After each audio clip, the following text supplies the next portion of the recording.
नमस्कार, स्वागत है आपका। आप देख रहे हैं बुलेटिन ग्रामीण और मैं हूं आपके साथ महेश सिंह। कोटपूतली शहर में मास्टर प्लान के अनुरूप सड़कों के विस्तारीकरण को लेकर नगर परिषद द्वारा शहर में की गई तोड़फोड़ के विरोध में व्यापारी व भाजपा कार्यकर्ता भारी संख्या में नगर परिषद कार्यालय पहुंचे और प्रशासन के खिलाफ नारेबाजी करते हुए परिसर में ही धरने पर बैठ गए।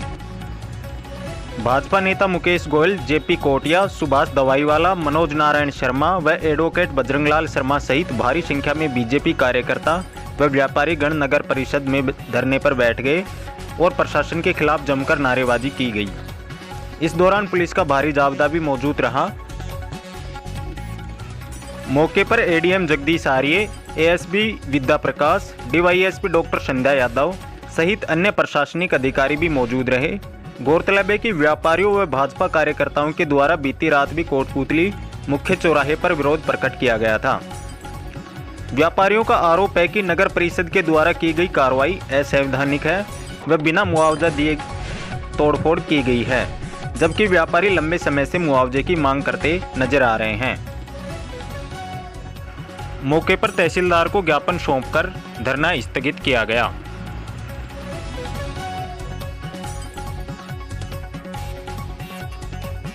कोटपूतली शहर के अंदर दो मुख्य बाज़ारों को सीधा सीधा कहूँगा कि इन्होंने जो 2011 से 31 का जो परिसीमन और मास्टर प्लान की योजना के अंदर एक तोड़फोड़ की है, वह तोड़फोड़ मास्टर प्लान की जद में कहीं पर भी नहीं आती थी, उसके बावजूद भी रास्तों को चौड़ा किया है। इन प्रकरण को लेकर के जब नगर पालिका ने दिसंबर के अंदर नोटिस दिए तो कुछ कोटपूतली के लोग जो पीड़ित थे वो हाई कोर्ट में गए। हाई कोर्ट ने उसके अंदर साफ साफ कहा, और यहाँ तक कि तो डीबी की बेंच ने भी 25 फरवरी 2022 को अपने फैसले के अंदर कहा कि नगर पालिका का जो नोटिस है उसको क्वैश किया जाता है, खारिज किया जाता है, और उसके अलावा फिर भी यदि नगर पालिका रास्ते चौड़ाई करना चाहती है तो विधिक प्रक्रिया अपनाए और रास्तों को चौड़ा करे, लोगों को मुआवजा दे। बिना मुआवजा दिए किसी भी प्रकार की तोड़फोड़ नहीं करे।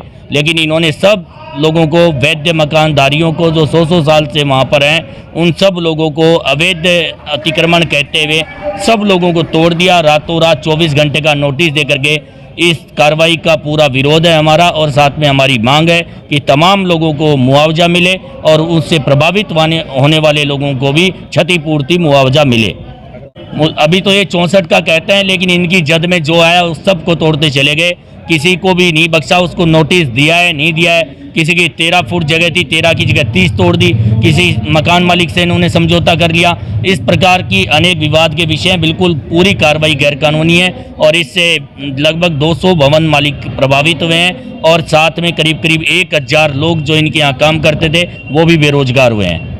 अभी आप बुला लीजिए, आमने सामने बात हो जाएगी। हाई कोर्ट का मैं नोटिस है उसकी कॉपी आपको देने वाला हूं, और बिल्कुल विधि सम्मत नहीं, हाई कोर्ट के आदेशों की पालना प्रशासन ने नहीं की है। जिन लोगों की हाई कोर्ट के आदेश की पालना कराने की जिम्मेदारी थी वही अपनी जिम्मेदारी से बच के उस आदेश की अवहेलना कर रहे हैं। निरंतर संघर्ष करेंगे, पीड़ितों को मुआवजा मिलना चाहिए, मिलके रहेगा, और दोषी अधिकारियों के खिलाफ कार्रवाई होगी। चाहे हाई कोर्ट की शरण लेनी पे हाई कोर्ट जाएंगे, और लोग इसके लिए कोर्ट ऑफ कंटेम्प्ट भी डाल रहे हैं, सब कार्रवाई होगी और एक दिन इनको सबको जेल जाना पड़ेगा। जो ये मास्टर प्लान 2011 में बना था और 2031 तक लागू होना था, उसमें सघन आबादी क्षेत्र में कहीं भी रास्ते की चौड़ाई का निर्धारण नहीं था। जैसे ही नगर पालिका से नगर परिषद बनी, इन्होंने मास्टर प्लान में अमेंडमेंट करवाया, सरकार इनकी थी। उस आधार पर इन्होंने जो व्यापारी भाइयों के मकान थे, दुकान के, उनको अतिक्रमी बताया, जबकि उनके पट्टे बने हुए थे, नगर पालिका के ऑक्शन की हुई लीजें थी, खेतड़ी ठिकाने के पट्टे थे। जो इन्होंने कार्रवाई की है अनलीगल की है, जो निहायत ही गलत है। जो ये बता रहे हैं 80 फुट 60 फुट, ऐसा कौन सा रिकॉर्ड है जिसमें रियासत कालीन द्वारा ही पट्टे दिए गए हैं, ना कि जो वर्तमान की स्थिति है। आज से 200, 300, 400 साल पुरानी बिल्डिंगें हैं, वो आज की तो है नहीं। और जो इन्होंने मास्टर प्लान का हवाला बता रहे हैं, जबकि मास्टर प्लान तो नगर पालिका द्वारा 2011 में बना था, उस बाद में नगर पालिका से नगर परिषद कन्वर्ट हो गई, उसमें इन्होंने फिर मास्टर प्लान में चेंज कराया। उस आधार पर इन्होंने ये अनलीगल कार्रवाई की, जो गलत है, जो बिल्कुल ही गलत है।